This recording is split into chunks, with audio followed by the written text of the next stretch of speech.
You're listening to Becoming More Me, the podcast designed to help you step into your authenticity, align your mind and your body, and live with more ease, joy, pleasure, and flow.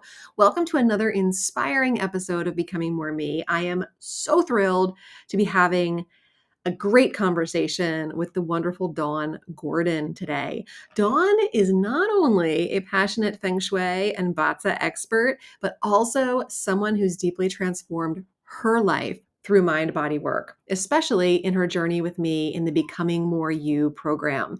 In today's conversation, we explore how Dawne has used the modalities that she is such an expert in, Feng Shui, Chinese astrology, to shift her health, mindset, and even her home environment. She shares fascinating insights about energy, space, and how our surroundings can influence our well being far beyond what we imagine. We also get into what she discovered when she pulled my Chinese astrology chart and how the principles she lives by can help us all create harmony and alignment in our lives. Plus, we talk about the surprising ways her healing journey has impacted her memory, breathing, and sleep, and how hypnotherapy and EFT accelerated those breakthroughs for her.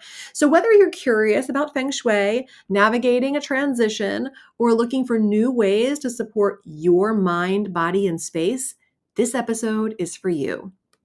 Let's dive into Dawn's story, her wisdom, and her transformation, all the amazing things that she's experienced physically, emotionally, and energetically. It all starts now. Welcome, Dawn. I'm so glad that you agreed to come on and share your story and more of who you are on the show today. Thank you for being here. Thank you for asking me.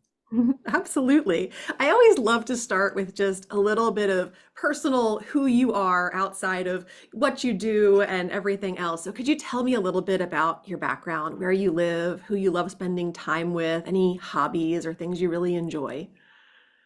So I live in Toronto. We'll be moving to St. Catharines, so we live in Southern Ontario.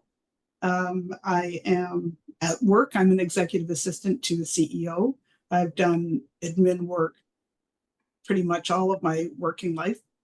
And through my working life, I came into understanding and learning about feng shui. And one day my employer came in and gave me this article and he said, "Here, I thought you'd be interested in this." So I read it and I went back into his office and I said, "Can we hire her?" It was so interesting. And so the article was an interview with my teacher, Malka Naral. And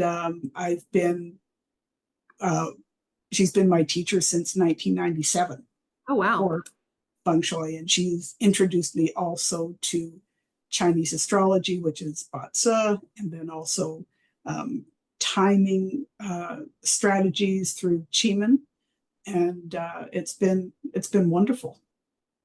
It It's sounds helped me a lot in my own life, for Yeah, sure. and I was really impressed and amazed. You were sharing some of things. You looked up my chart and were sharing things with me. I've never actually looked at a chart like that. I was really fascinated at some of the things that were coming through.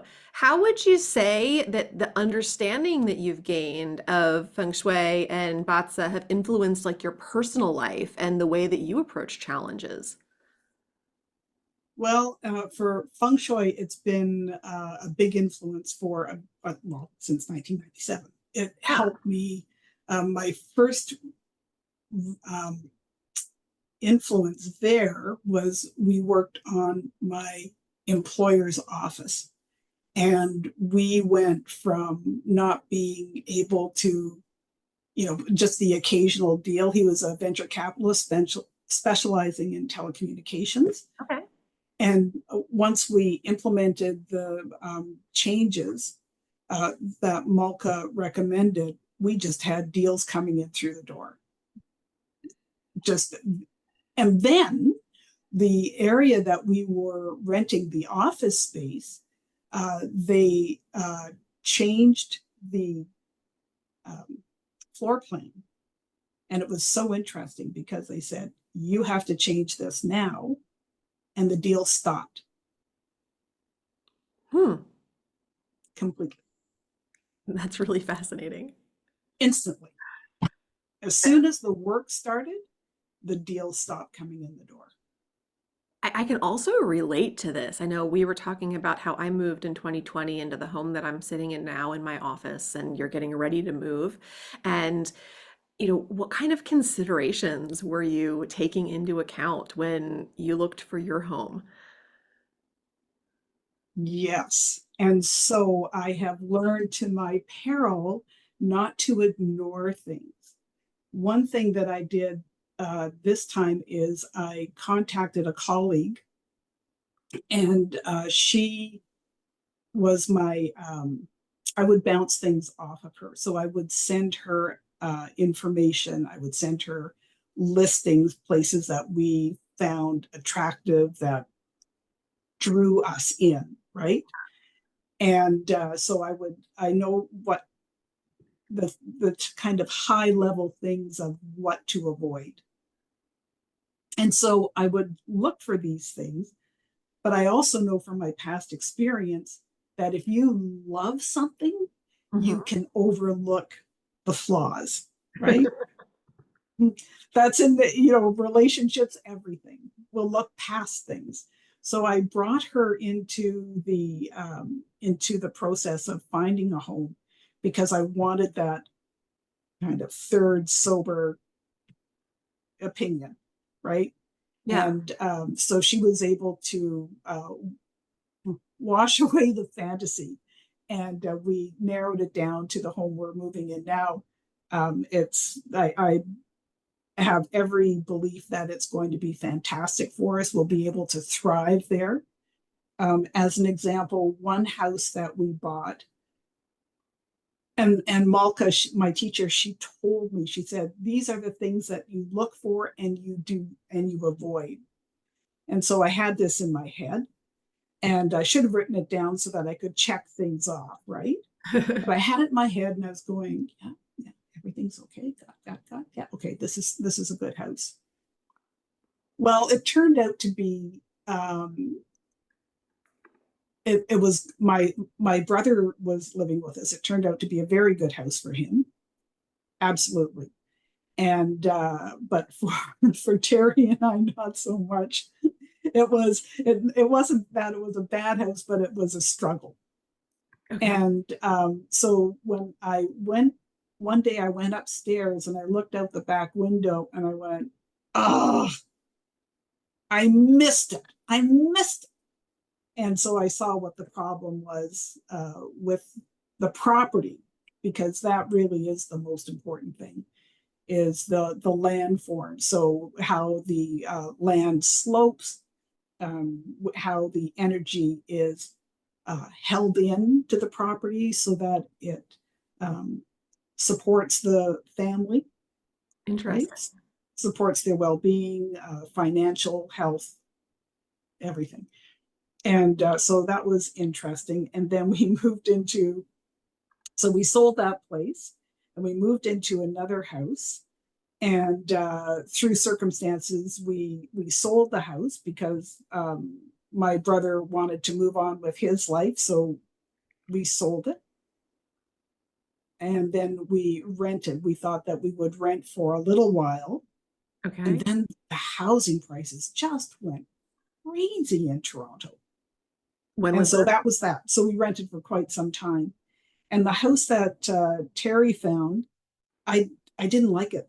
I knew that it would be good for him, but I didn't like it. And so we were there for a year and I still didn't unpack.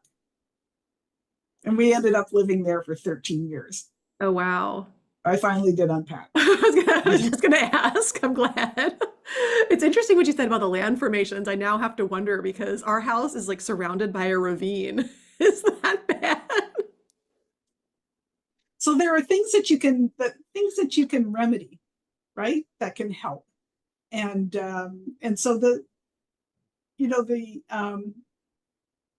thing is that if you're aware of challenges, so as an example, if you are living, your property's at a ravine, Yeah, it's and so basically the like our house is on like the main part of the property, and then you go out a bit, and there's like kind of like this big ravine, drops down probably 30 to 40 feet into, and it's all wooded and it's beautiful, but it's a bit of a drop off. This is it, right? Things that are so beautiful might have a challenge. So that's when you just take a notice and just say, okay, so I'll use an example of one of the houses that we were looking at. So when it was built, we could tell it was a lovely home. But I could also see that they weren't thriving. There was just kind of weird things in the house that just didn't make sense, right? Okay. And then go to the backyard and like there was no property and then the ravine. It was just like so you could see from the property itself that explained what was going on in the house, that they were not thriving. And then you could see where they had put in a lot of money to landscape and to make it beautiful, but it wasn't maintained. Mm. Right. So the saying in Chinese culture is, people, you build wealth and then you build something to lose it all. Excuse me. Mm-hmm. Pardon me. No worries. So you could see that there was a lot of money put into it, but it wasn't sustainable. And so we did not buy that house. Yeah. Sounds like a good awareness to have, because it probably could have been tempting if you hadn't been aware of those sorts of things. Oh, if it was, 20 years ago, I would have bought it in a heartbeat, right? Because again, it reminded me of a place and time, right? So I wasn't looking at it. I was looking at it through a lens of fantasy. Okay. Right? Yeah. Yeah. So that's And then I remember you talking also about like things that you had worked on with these principles, like walls that had ivy on them and things like that, where that also affects the energetics and things. And I find that so very interesting. it does. It does. I was working on a case study with for one of my courses, and we did this business case study, and the owner had a problem with his skin, and it was almost a career changing issue. And so as we were talking with him and we were looking around at the building, and we noticed that there was some ivy, quite a lot of ivy actually, and because the outside of the building represents the skin, right, of the people. So we recommended that he remove all of the ivy, and he did. And to his surprise, his skin problems went away. And whenever he noticed that it came back, he went outside and took a look at the building. And because, ivy just doesn't want to go away, it was climbing up the walls again, right? It grows very fast. And there was one time that I was at his place of business, and he was commenting that his skin was bothering him again. He didn't know why. And I said, well, because the way that I came in to the store, because I always check it now, right? And I could see that the ivy had sprouted up again. And so I said, well, it's the ivy. And he goes, I forgot. It's such a cool correlation. And I think a lot of people aren't aware of the way that their environment and their lives, like the mirror that provides. We're more aware of the mirror that other people provide for us, but not necessarily of the mirrors in our environments. Well, and the interesting thing too is that, what seems to be a career changing condition in his case turned out to be something magnificent, because he had to change the way that he did business. He turned his business in very green, from every level and layer of his business, including how he treats his staff. I mean, he's just a lovely man. And he developed a line of products that is very successful. So a lot of good came out of this, what was a very difficult time for him, right? Yeah, absolutely. What So is, it's I'm sorry, go ahead.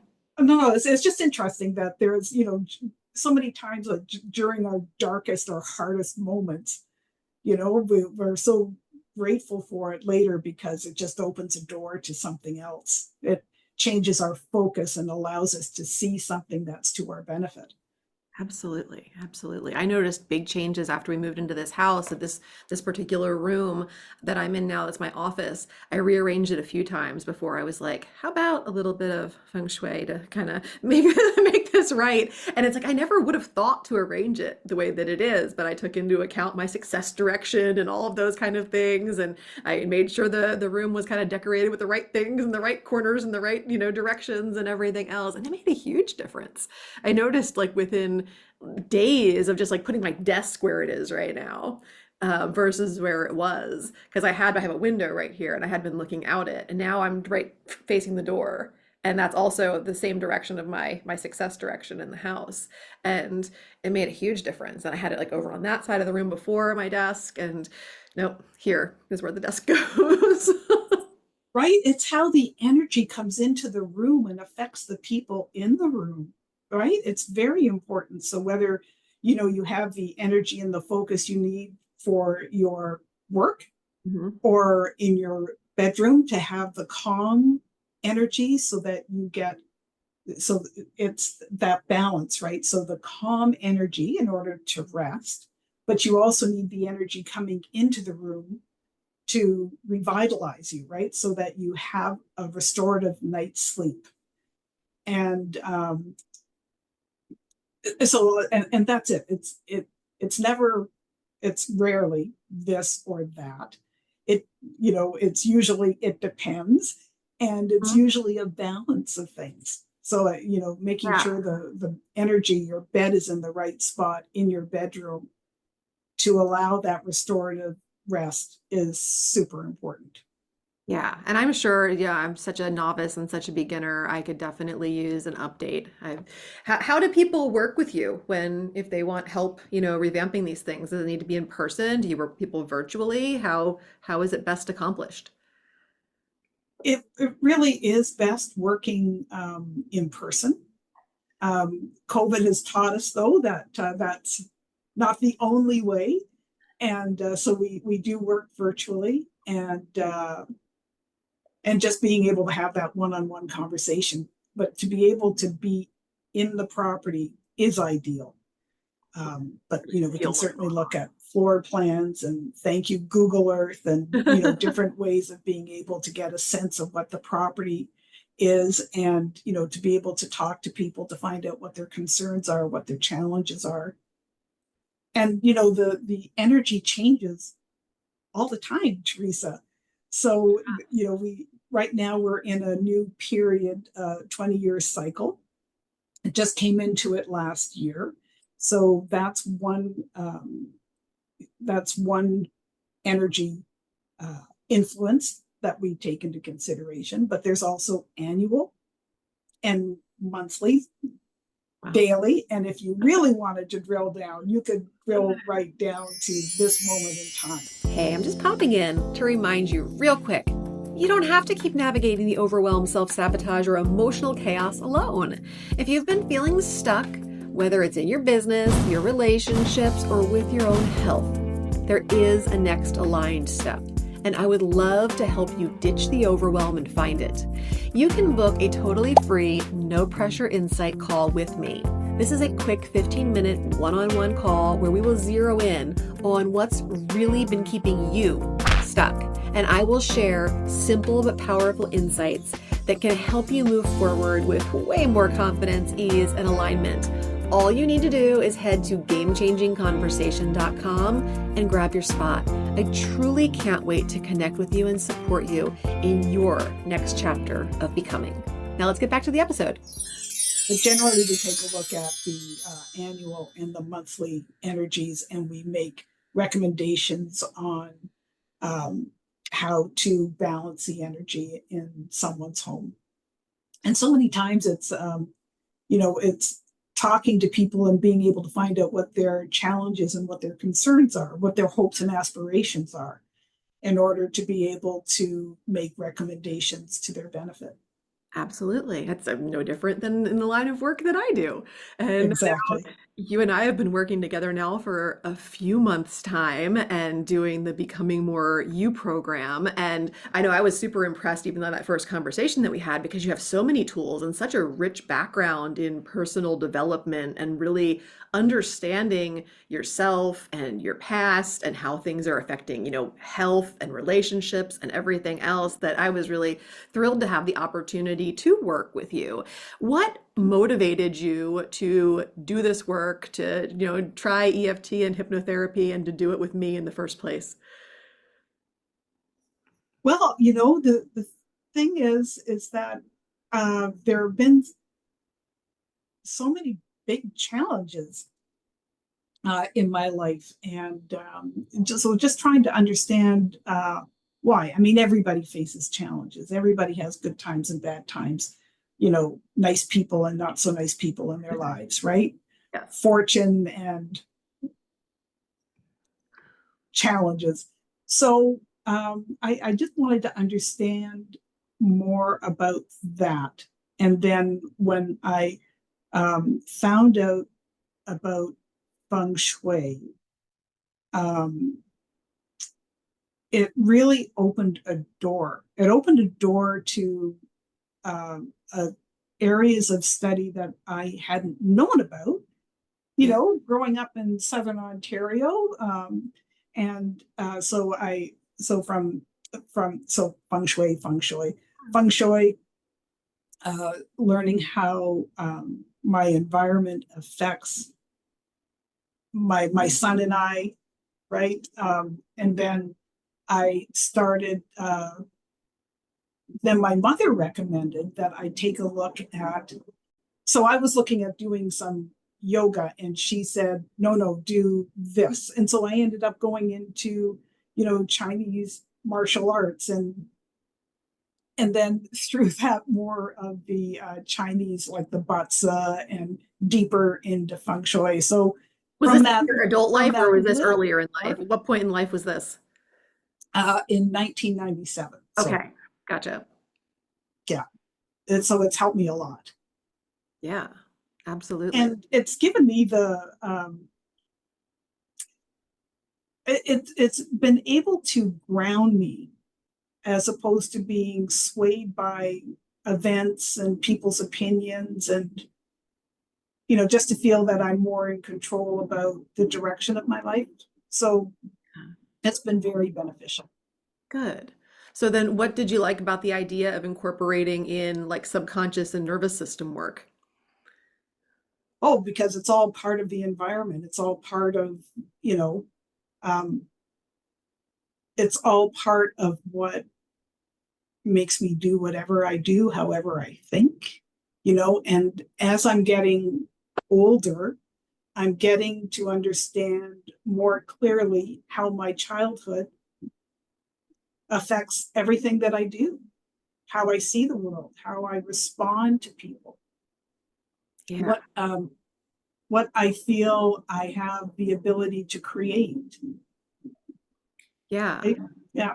It became kind of clear in our earlier sessions that, it wasn't necessarily just like working out like past trauma, but it was working with the goal of improving health and things like that. That was really what was at the heart of what was important to you. And I definitely have seen you make some really interesting and pretty big breakthroughs around your health in the time working together. Is there anything about that that you'd like to share? Oh, it's been wonderful, right? Because I've been able to shift. I was having difficulties with um, as much. Like I feel like there's the feng shui thing, is that like it teaches that everything affects everything, Mhm. right? There's no it's the whole. And so if I have a problem with digestion, Right. and it affects my ability to sleep, and it affects my ability to breathe freely, and realizing how these issues that started decades upon decades ago, they continue to affect my day-to-day health, my day-to-day well-being. And so that I've been able to shift that, thanks to the work that we've been doing, has been really groundbreaking for me. That's good. Yeah, because I remember I think in one of the sessions you mentioned how like the health challenges were related to feeling like helpless or out of control. And like how have you been able to shift those beliefs and things since doing this work? Do you feel like there's been some good belief shifts? Well, the funny thing is, Teresa, is that it's almost like, did I think that? Really? So Good. like We know it worked. it's gone, right? And so that's why, it's a funny thing to talk about, because there was one time I was doing this practice, and it was an internal meditation practice, and it was about releasing. And so there was just it was just this guck that I was going like, holy smokes, what is this?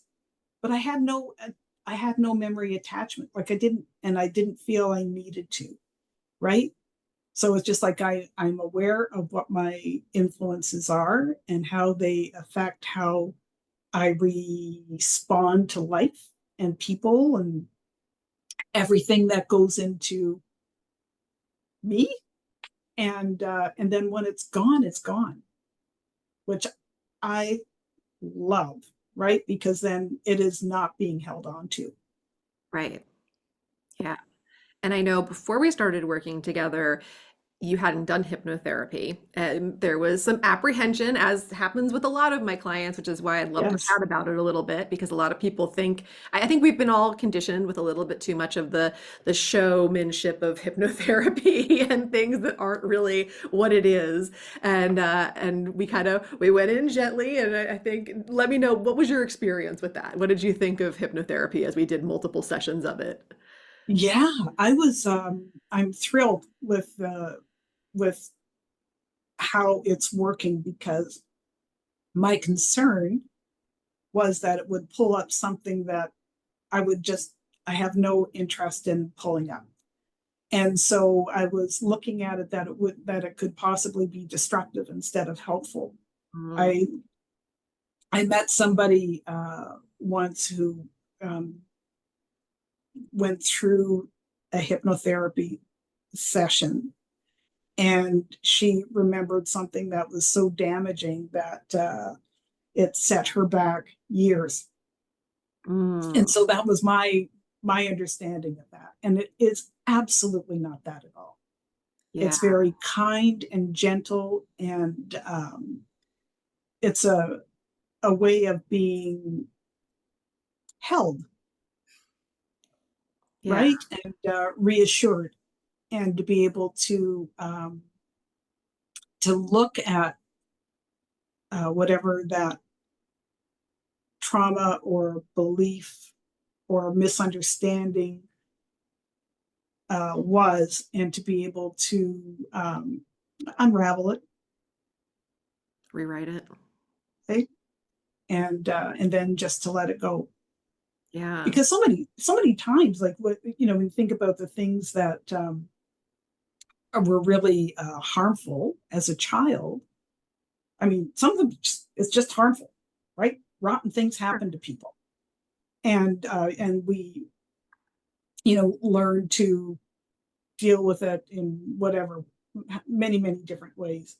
But also too, the injustice of things that we felt as children, the things that made us angry, because we didn't see the world through a larger, through that bird's eye view.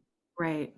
we didn't have the experience to build up an understanding that this might seem like it's an injustice, but actually it's a teaching. It's actually part of growing and learning, right? And we often didn't have the opportunity to express what we were feeling to someone or to discharge that anger. So typically it got squashed down and yeah. Oh, absolutely. Yeah, yeah. Especially when I was growing up, right? My father often said children are meant to be seen and not heard. Yeah. So, and Anger had no that's place anywhere, even though we had anger. right. It was okay for other people to express it, but we weren't allowed to express it ourselves. So, yeah, yeah, the hypnotherapy has been very helpful. And I also like that that you put it into a format that I can listen to over and over again. I find that to be very helpful. Excuse me. Repetition is amazingly helpful for the subconscious mind to really get it and integrate it and make it part of the belief so that like when you're sitting here today, you're like, did I actually believe that thing that I believed before we did that? Is it Yeah, possible that I thought that that was the truth? And because it really does help to rewire things on a much deeper level than we can when we just consciously understand something. And I feel bad that your friend or whoever the acquaintance was that had the bad experience had that, because it sounds like whoever was doing her sessions with her was not holding space for what was coming through, or maybe didn't have the ability to help her get past whatever came up, because I'm sure that whatever it was could have been resolved for her also in the right circumstance. yeah, yeah. She worked her way through in another way, so it was wonderful to see that. That's good. But people also have different agendas, right? Sure. And so, and I find working with you, I told you things that I've never told anybody, and unlikely I ever will. Yeah, and I'm grateful, and they're all right here, and they're not going anywhere. So, and so I was but that's the power of you. I'll say that's your agenda, right? You have a very safe place to express and to be able to have things that are like covered down, tampered down so deeply, right? That it's safe for them to come out and to express what happened and all the feelings that go along with it, and to be able to see things with clarity, right? And so many times that we think that, oh, these are terrible, terrible things that nobody else has gone through, because that's how it feels as a child, right? It does. You can feel um, very isolated because, again, there's not that worldview or experience to say that person has gone through that, or this is a typical part of development, or So true. whatever the situation is. So it's very helpful, and one of the things, I think I said this to you, pardon me. um, what amazes me about you is that you put into words things that have not been spoken. Have you joined the Becoming More Me community over on School yet? It is one of the fastest growing distraction-free platforms for learning and connection. And it's where the magic's happening for the Becoming More Me community as well. Inside, you will find a high vibe circle of heart-centered, ambitious entrepreneurs and professionals doing deep work to become who they truly feel called to be in life, in business, in love, health, and wealth, and doing it in ways that feel aligned, authentic, and full of pleasure. The community is packed with tons of valuable resources too that you can start using right away, as well as guidance to find the ones that are going to help you so that you don't need to waste time. We're talking tools, training, and practices to support your growth. all for free. Plus, you can find info on working with me more deeply, whether it's through one-on-one coaching, small group experiences, or the Becoming More Me with EFT program, as well as information on upcoming workshops and other events. To join, head over to skool.com/discovery. That's SKOOL.com/discovery. Type in my name, Teresa Lear Levine, and you will find the Becoming More Me community right there. Click on it to join. I can't wait to welcome you to the community. And I don't know how you do it, and it doesn't matter. It's just, for me, you do it, and it's so very helpful. Thank you. Oh, my pleasure. It's lovely holding space for you because you're somebody who really leans in. I always say people who are willing to actually, get vulnerable in the way that you have and really share and commit to the transformation that they come to me to create it. It's like I can't do it for you. But I do like to think that I can guide pretty well and offer some perspective that might not have been had a light shone upon it before. And Yeah. yeah, so it's been absolutely wonderful getting to witness this work and seeing things like your memory. You were talking about your memory improving through this and things like that, you know? Oh my God. Oh my God. I cannot tell you how big that has been, Teresa. Really. Really. So, and it keeps on getting better and better. So there was a situation, and people are, things that in conversations, and I was talking with somebody about something that happened in 2017. And the person, we were, what happens is you start talking about something and you build, right? This person remembers this, and then you get Sure. the story shows up again. And so there were a couple of details that I remembered, and the person went, what? It's just like, I forgot about that. But and so these images, and they're coming as images now, so that I am in the memory, right? It's just so clear. And that's how my memory was before. Mm. So my memory before, people trusted it too, right? I trusted it. And so I had one employer who I didn't know I was being called in. And so she would say, so can you tell me what happened in this, whatever situation? So I just go, doot, doot, doot, doot, doot. She goes, okay, thanks. And I found out later that she trusted it, right? That if I said it, that it happened in this way, then that's how it happened. And then I went through a situation at work at the same place where it was terrible because this one person just set me up in a way that just rattled everything.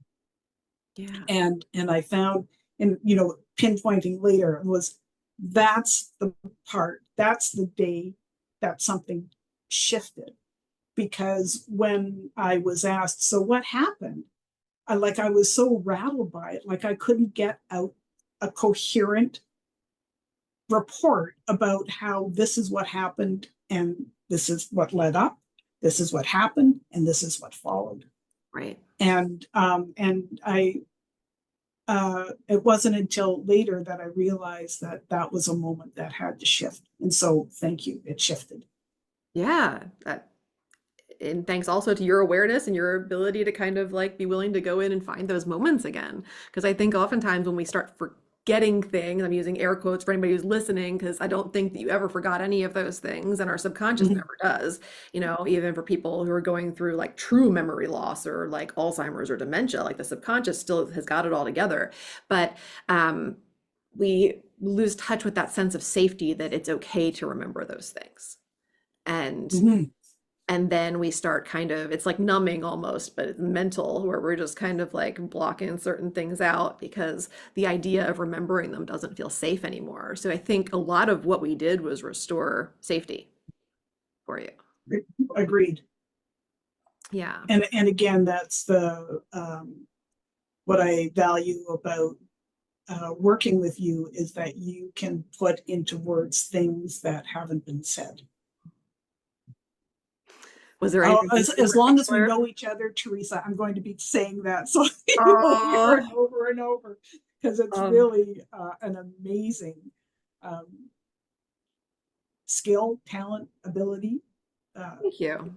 that you have. Yeah, it's nice to have that recognized. It's not something I ever really attempted to develop or anything else, but I think from years of helping people and listening, and also it's like I help people who have challenges that I resonate with, like there's part of me that always can like feel that thing that the person I'm working with felt, or I've been through something that parallels in some way, big or small. And I think empathy and just, I really feel those things and that's something I've had to be careful to develop my own kind of barrier so that I don't take on the energy of other people's challenges, but rather that I can kind of process and reflect back to them what I know they need, because it's like I feel it too. Yeah, yeah, Yes. it's true. But thank you so much for that. If people have questions about like the work you do and these amazing talents that you have with helping people to reorganize their lives and their space and really see new perspectives and things through feng shui and from Batsa, how do they get in touch with you? The easiest is by email. What's your And email so address? I'll say it and then I'll spell it. So Dawne Gordon 2002 at yahoo.ca. So it's DAWNE GORDON 2002 at yahoo.ca. Amazing. You're such a wealth of knowledge, and anybody who's looking to, change their space and their lives definitely could be influenced in a very positive way by what you have to offer for sure. Is Oh, there, I'd love to talk to people. Yes. yes, absolutely. Is there anything else that you'd like to share before we wrap up? Any thoughts rattling around in there? It's just, the combination of feng shui and batsa is so powerful, and it allows insight and a path forward for people. And I found it to be very helpful in my life, my husband's life, uh, other people that I've been able to help. And I just enjoy being able to offer it to other people. Yeah. And it shows. You can tell you're really passionate about it. So thank you for sharing with us today on Becoming More Me. And for all of you who are listening, I know you have so many choices when it comes to the podcast you choose to listen to. So thank you for choosing this one. And thanks for being here, Dawn. Thank you. Thanks for spending some of your precious time with me today. If you loved this episode, please leave a review or simply share it with someone else who would get great benefit from it too. If you share on social media, please tag me so I can personally connect and thank you. Until next time, keep taking bold and brave steps towards becoming more of who you want to be in this world. You are capable, you are worthy, and you are enough. And if your inner critic is still trying to argue with those facts, hit me up. We've got work to do.